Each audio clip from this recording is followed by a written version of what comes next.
Hello students, myself Professor Rushali Tapde from ICEEM Engineering College. Today we will discuss about the different object-oriented methods as well as the role of decomposition.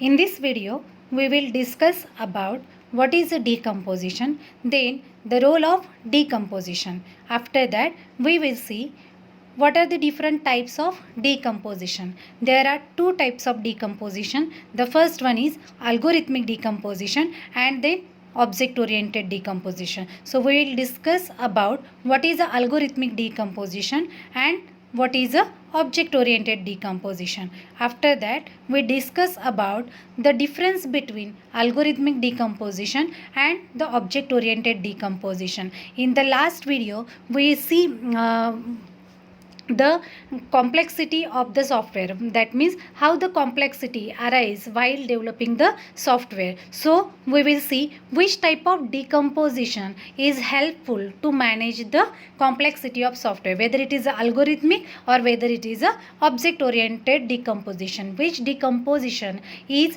betterly manage the complexity while developing the software. Then we discuss about the different object oriented methods. After that we will see what is a software architectural design. Then we see what are the different methods as well as notations that are used for the software architectural design. And lastly we will discuss about the COMET. What is a COMET? COMET is collaborative object modeling and design method. Now first we will discuss about what is a decomposition. Decomposition is a process in which the main problem is get divided into the sub problems, and then these sub problems again are get divided into the another sub problem. In this way it will divide the problems into the sub problem till that problem is too small enough. That means we cannot divide that problem further, and then it start combining the solution of the sub problems to give solution to the original problem. This is the process of the divide and conquer, which idea is used by the decomposition process. The decomposition divides the problem into the sub problem, and the idea of divide and conquer technique is used in the decomposition, and this decomposition is very important technique for dealing with the complexity of the software, which is based on the idea of divide and conquer technique. Now as we know that in divide and conquer technique, the problem is divided into the sub problem till that problem cannot be divided further, and then it combines solution one by one from level n. On level n it will combine the solution of the sub problems and give solution to the problem at the level n minus 1. It again on level n minus 1 it combine the solution of the sub problems and give it a solution to the upper level, that is a n minus 2. In this way it will combine the solution of the sub problem and give solution to the original problem.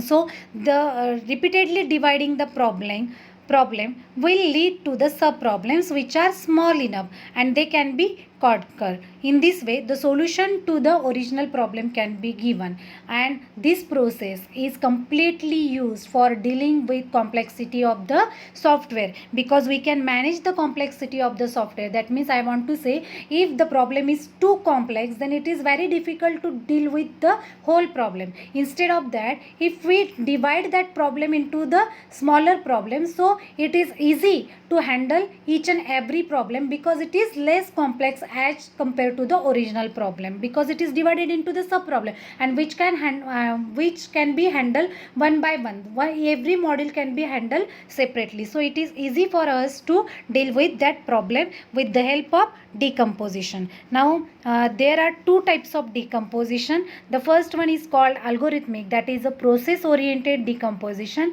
and the next is the object oriented decomposition. So first we see what is a algorithmic decomposition. The algorithmic decomposition, it is also called as a process oriented decomposition because it is completely based on, or we can say this type of composition is also called decomposition is also called as the procedural oriented decomposition, in which it will focus on the procedure rather than the data. And such type of decompositions can be used. We can say one of the example for in which this type of decomposition use is the C programming language. C programming language uses the algorithmic decomposition, and this language focuses on the procedure than the data. So they are focusing on the functions and they are using the algorithmic process. Again, the algorithmic decomposition, it follows the top down approach as that is followed by the C programming language. So in algorithmic decomposition, each module in the system denotes the major step in the overall process. That means as the topmost level, the file is get divided into the different functions. Again, that you can say sub function or sub problems. The main problem is get divided into the sub problem. Again, in the second level, the problems are get divided into the further sub problem. In this way, it will uses the technique of divide and conquer, or we can say that technique is used by this algorithmic decomposition. Here I will show you here I am showing you one example of the algorithmic decomposition where we want to update the file. For updating that file, that function calls the different functions such as get master area, then get formatted update, then it will match the file with the original file whether it is properly updated or not, and then a final update function. Again, there is one more function, that is a put unmatched master, put new master area. In this way, the update file function is get divided into the sub functions, and these sub functions again call the different sub functions for performing their task. In this way, algorithmic decomposition work. Now the next is object oriented decomposition. Now this object oriented decomposition is basically based on objects. They are not based on the algorithms, they are based on the objects. So each hierarchy in a layered with more abstract classes and objects built upon more primitive ones, especially among the parts of the object structure such as the object in the real world. So in the object oriented decomposition, instead of decomposing one file into the different sub problems, what happens here, if we want to update a particular file, then the different objects are created and each object has their own data and each own data and their own function. So if you look at in this example, here we need to update the file or update to card. So here we have a master file, file of updates, master record and checksum. All these are the objects which have their own data as well as their own functions, and they are connected to each other, they are linked with each other. So if we want to perform any operations on a any file, so we can easily perform with the help of the object oriented decomposition. In this decomposition, the processes get divided based on the object, they are not divided based on the algorithm. Now we will see what is the difference between the algorithmic decomposition as well as the object oriented decomposition. Algorithmic decomposition is also called as the traditional approach, whereas traditional approach, they are also called as the process oriented decomposition. So here we will see what is the difference between algorithmic decomposition and the object oriented decomposition. In the algorithmic decomposition, it will focus on the procedure, that is, it is a collection of procedure, whereas object oriented decomposition, it is nothing but a collection of object is nothing but a combination of data and functions. Next thing regarding the algorithmic decomposition is that it focus on functions and procedure, different styles and methodology for each step of process. At the each step, the problem is get divided into the sub problem. At each step, it will focus on the functions as well as the procedure, whereas in the object oriented system, it will focus on the object rather than the procedure. It will focus on the object, classes, modules that can be easily replaced as well as modified and can be reused. It will focus on the reusability. Now the next difference is the algorithmic decomposition. It moving from one phase to another phase is very complex in the algorithmic decomposition, whereas in the object oriented decomposition it is easy to move from one phase to another phase. And next, regarding the algorithmic decomposition is that increase the duration of project. It increases the time that is required for development of the project, because algorithmic decomposition, it increases the complexity of the development of the software, because at each level we need to divide the problem, and it is not easy to reuse the, we can say it is not easy to modify the given changes as at the time, whereas object oriented system, it decreases the duration of the project because it reduces the complexity of the software and redundancy, because the main thing that is used in the object oriented decomposition is that reusability concept of the object oriented method, and it is easy or it is more modifiable as compared to the algorithmic decomposition. And this is the main difference between algorithmic decomposition and object oriented decomposition. Now we know that what is the difference between algorithmic decomposition and object oriented decomposition. Then which one is the better, or which one deal betterly the software complexity? So here we will see, even both the techniques, they are helping us to deal with the complexity of the software, but we can say that object oriented decomposition is much more favorable than the algorithmic decomposition, because object oriented decomposition provides a richer frameworks that leads to decomposition which are more close related to the entities from the real world. That means the object oriented techniques, they supports the concept such as the reusability, inheritance, data hiding. All these concepts are supported by the object oriented techniques, so that this type of decomposition deal betterly the complexity of the software. Then the identification of abstraction supports solution to be reused, and supports the evaluation of system better, as those concepts that are more likely to change can be.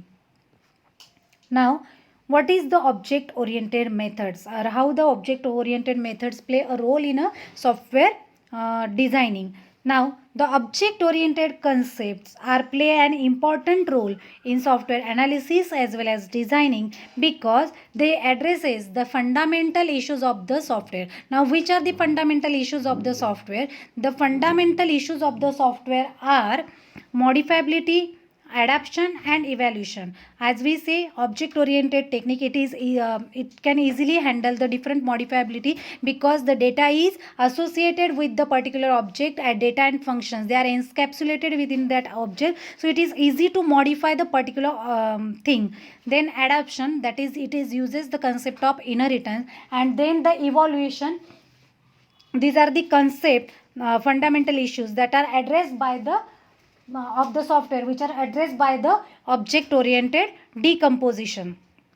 Now, the object oriented methods are based on, as I said, they are based on the concept of information hiding, class, inheritance, data abstraction. Information hiding lead to the system that are more self-contained and hence are more modifiable and maintainable, whereas inheritance provide an approach for adapting a class in a systematic way. With the help of the notations as well as the method for the object oriented analysis and design of the software applications, UML, that is the Unified Modeling Language, was developed to provide a standard graphical language as well as notation for describing the object oriented models. That means whenever we want to represent this object oriented concept in a graphical way, in that case the UML language, that is a Unified Modeling Language, which is a graphical language which gives the different notations to represent the different concepts of object oriented techniques. And because UML is a methodology independent, it needs to be used together with a object oriented analysis and design method. Now, Almost most of the object oriented methods use the UML notation for describing the software requirements in the analysis phase as well as in designing the models. Now the modern object oriented analysis and design model, they can be based on as well as uses the combination of different modeling techniques such as use case modeling, static modeling, state machine modeling, object interaction modeling. Now in use case modeling, the function requirement of system are defined in terms of cases and actors, whereas in a static modeling it provides a structural view of the system. Classes are defined in terms of their relationship with the other classes. Use case modeling, it shows the requirement gathering of the system, whereas the static modeling gives the structural view of your software. Dynamic modeling, it provides the behavioral view of the system. That means how your system will work, the flow of your system is given by the dynamic modeling. The use cases are realized to show the interaction among the participant object, whereas the object interaction diagram, they are developed to show how the different object can communicate with each other to realize the use cases, and the state dependent aspect of the system are defined with the state charts. Now the next is about the what is a UML. UML is nothing but a unified modeling language. Language which is a standardized modeling language consisting of an integrated set of diagrams which are used to develop which are help to develop a system and software developers for specifying, visualizing, constructing and documenting the artifacts of the software system as well as for business modeling and other non-software system. In a simple language, we can say UML is a modeling language which gives the different notation, graphical notations to represent the different concepts of our object oriented programming. UML is a general purpose modeling language, and the main aim of UML is to define the standard way to visualize the way of a system that has been to be designed. Now it is quite similar to UML, which is that is the UML is a quite similar to blueprints used in other fields of engineering. UML is not a programming language, it is a modeling language, or we can say it is a visual language, and these diagrams are used to portray the behavior as well as the structure of the system. The main aim or main help of the UML diagrams are used to show the behavioral as well as the structure of our system. They help the software engineers as well as businessmen and system architects with modeling, design and analysis of our software. The UML represents the collection of best engineering practices that have proven successful in the modeling of large and complex systems. UML is a very important part while developing the object oriented software in the software development process, because UML uses most graphical notation to express the different designing aspects of our software projects. Using the UML, it can help us to project teams to communicate with each other, explore their potential designs as well as validate the architectural design of the software.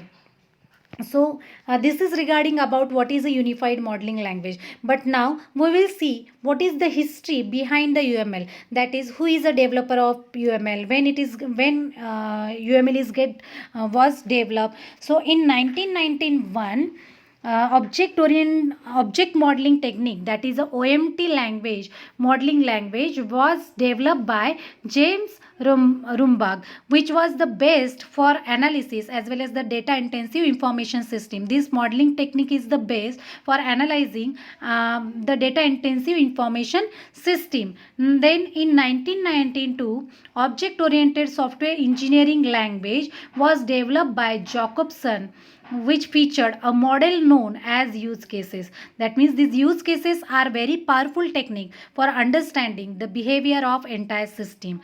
And then in 1994, the greedy Bush has worked extensively with Ada language and had been a major player in the development of object-oriented techniques for the language. Although the Bush method was strong, but the notation was less well received. That means these three techniques are somewhat less less well received. So the next thing, in 1997, the object management group, that means the group of Ramberg, Bush and Jacobson, they are adopted the unified modeling language. It has been managed by object modeling group ever since. Then ISO, that is the International Organization for Standardization, they are published UML as an approved standard in a 2005. Then UML has been revised over the years and is reviewed periodically.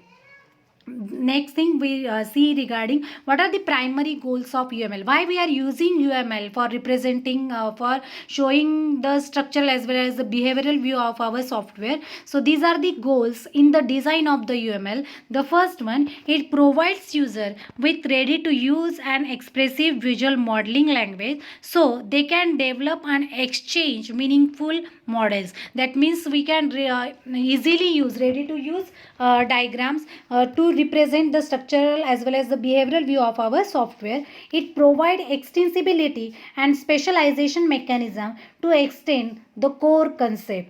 Next thing, it is independent of particular programming language and development process. It is not dependent on any programming language as well as the development process.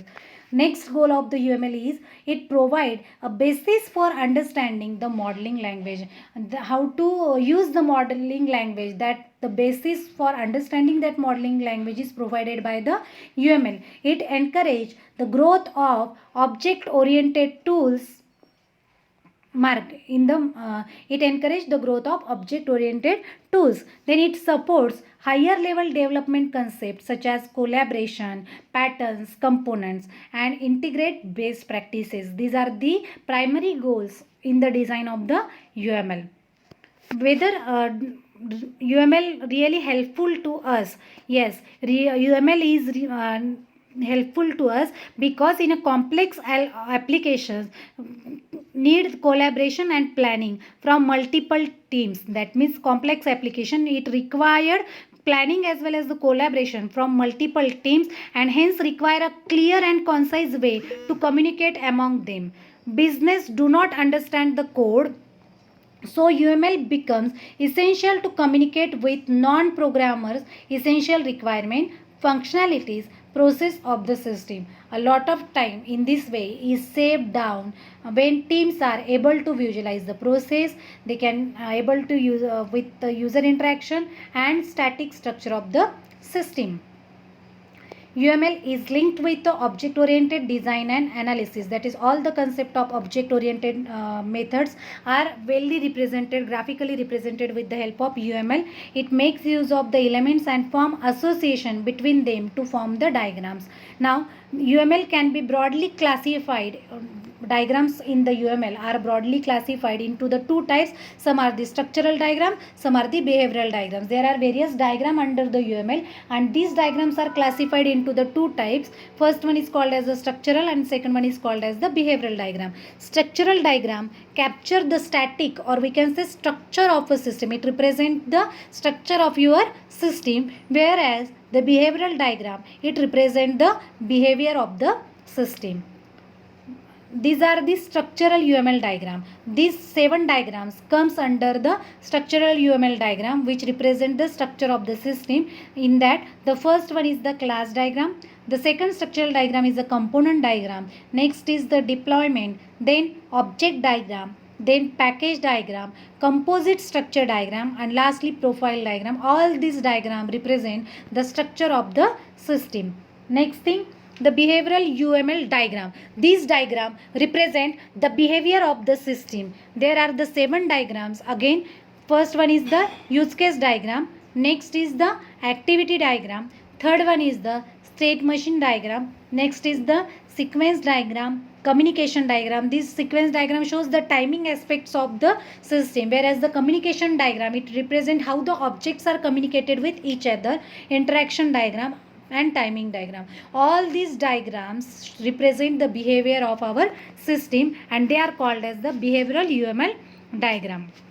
I hope you will understood what is the different object oriented method, what is the decomposition, the different types of decomposition, then what is the UML, what is the history of UML, who is the developer of UML, whether which are the different goals of UML, and whether the UML is really helpful for developing the project. Thank you.